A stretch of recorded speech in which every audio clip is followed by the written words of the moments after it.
What's up and welcome back. I'm John Starkback, themovieguy.com, your favorite blind film critic. And today we're going to talk about Cuckoo. It's still spooky season. And I think maybe this should be the weirdest film I've seen for spooky season. I don't know. That's for this year anyway. This is really pushing it because I've also got In the Mouth of Madness, which was nuts to say the least. And I did also try to watch because somebody tried to convince me that I'm thinking of Ending Things was a horror movie, which is a bit of a stretch. Cuckoo is Cuckoo Bananas. Cuckoo for Cocoa Puffs. Definitely, I think probably, I don't like the 5 rating on IMDb. I think more people should just appreciate the film for being this bonkers. Part of me. I mean, if I'm supposed to appreciate some other people for being absolutely bonkers most of the time, you know what I'm saying? Like, there are other people who are like, oh, I know you can't really understand or follow the movie, but that's part of its brilliance. And I get that debate all the time about different things. I'm like, yeah, it doesn't make any sense, but isn't it great? And like, I don't know, I kind of like it to make sense. I was watching Cuckoo and I was like, what the fuck is happening? What in the fuck is happening in this movie? So Hunter Schafer stars as Gretchen. Of note, Dan Stevens is also in here, but it's basically Hunter Schafer's movie. She plays a teenager that has to move to this, I don't know where they are, Austria or something, Germany, somewhere. She's somewhere in Europe now. And that's it. That's really all I can tell you. Things get progressively weirder as the film moves on. She has a sister, Alma. I'm trying not to reveal anything, / also explain, because it's really hard to explain. There isn't really like a halfway to explain Cuckoo. There's either like a 2-hour conversation about Cuckoo, or there's anything would reveal spoilers. It's really hard to talk about this film in any sort of context. I know it feels like I'm backing out and you're like, did you actually see that? I saw this movie. You haven't seen this movie. It is just one of the weirdest things I think I've ever seen. And progressively so. And I'm not really sure it makes any sense. I'm not really sure it needs to. It's unsettling. It's unnerving. Basically, everything that kind of works this time of the year when we're willing to put up with films like this. I think maybe in August when people watched this movie, they were like, I don't really want to watch a movie like this. It's August, I think that's when it came out in theaters. Feels absolutely right for Neon. It's one of those films that somebody would say it's got A24 vibes. Hunter Schafer gives a performance that is, I think, really undervalued considering what she's expected to have to react to all the time. And it's really hard to describe this film, guys. I'm so sorry. And I'm thinking about like spoiling it, and it's like, I don't want to spoil it for you because I want everybody to experience Cuckoo. Like, I think you should experience Cuckoo. I'm pro Cuckoo because it is Bananas. Is it violent and gory? Sure. It's not the goriest film I've ever seen this year. But there's violence and there's some gore. So it's definitely pushing for that mindfuck angle on you. It's definitely that what the hell. Jump scares are gonna happen. Absolutely. It's not a film about vampires or zombies. It's not trying to like rule some things out for you in case you're like, I don't think anybody got sexually assaulted in this movie, so no trigger warning for that. But Oh man, this is a tough one. I didn't know how I was gonna approach Cuckoo. I saw it, and then as soon as the film was over, I was like, I don't know how to review this.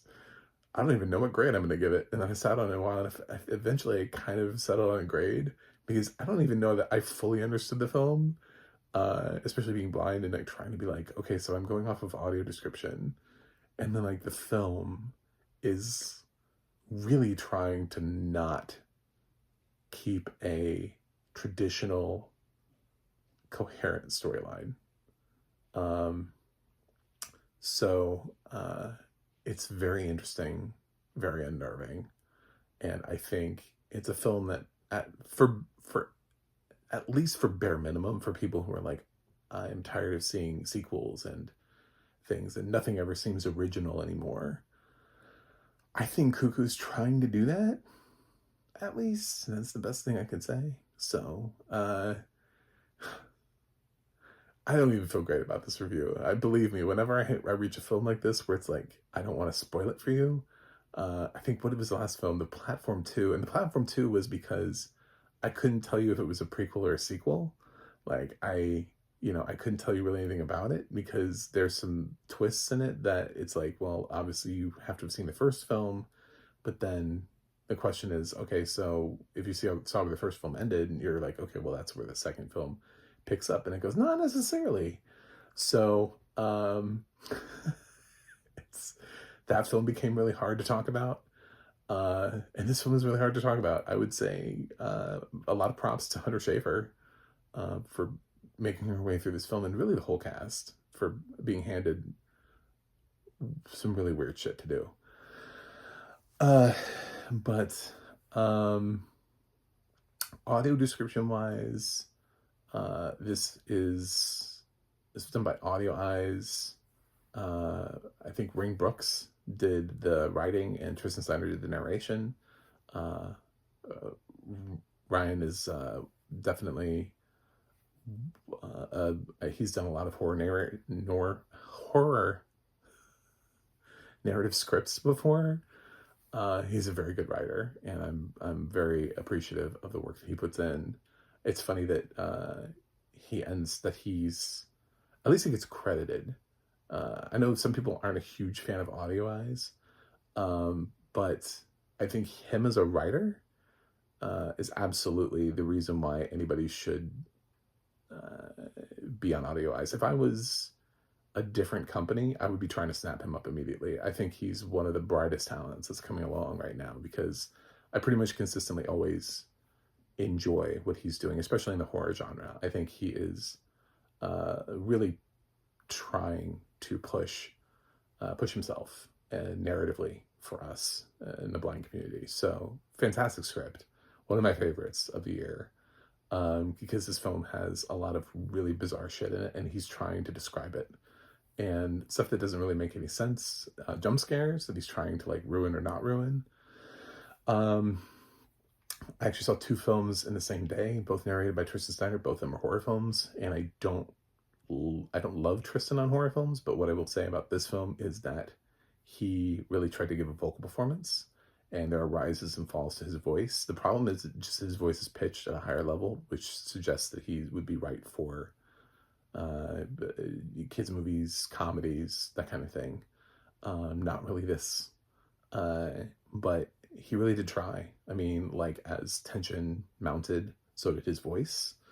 As a scarier scene happened, he also made it feel more intense.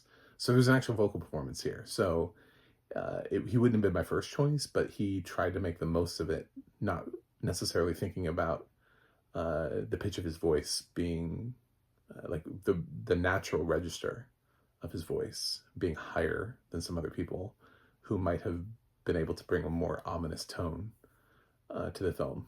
So very interesting. It's a very interesting vocal performance because it shouldn't work, but in some ways it did, because Tristan is fairly accomplished as a as a narrator. Still wouldn't have been my first choice though, Tristan. I'm sorry.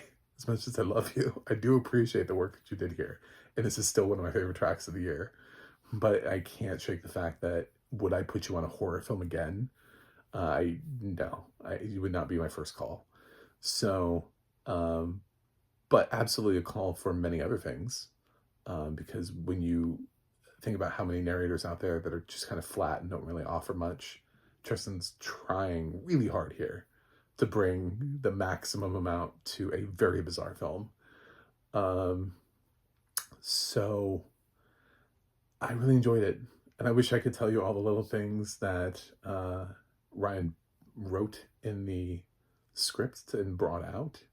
But there's just some really freaky things, like some of the other people have like things with like mouth stretching and stuff that's done really well. That's not, I feel like I'm already like stretching into spoilers.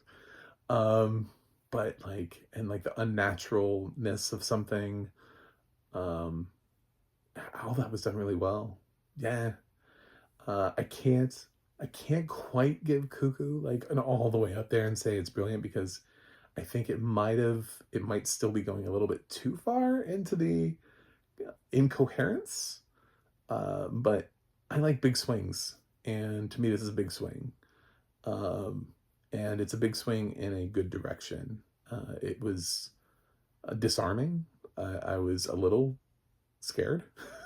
I was a little unnerved, at least, bothered.